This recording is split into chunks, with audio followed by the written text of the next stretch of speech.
সাদ ইবনে মুআজ রাদিয়াল্লাহু তাআলা আনহু একদিন নবীজিকে বলছে, ইয়া রাসূলুল্লাহ, আমি যদি কোনোদিন আমার স্ত্রীকে দেখি পর পুরুষের সাথে 1 মিনিটের জন্য কথা বলছে, আমি আমার তরবারি খাপ থেকে বের করে এক কোপে গর্দান ফেলে দেব।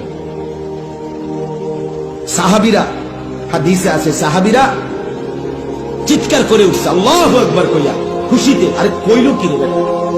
নবীজি তখন হাদিস আছে, নবীজি সাল্লাল্লাহু আলাইহি সাল্লাম বললেন, আতাজাবুনা মিন গায়রাতি সাদ, আরে তোমরা আমার সাদের গায়রত, আত্মমর্যাদা দেখে অবাক হলা? অবাক হলা?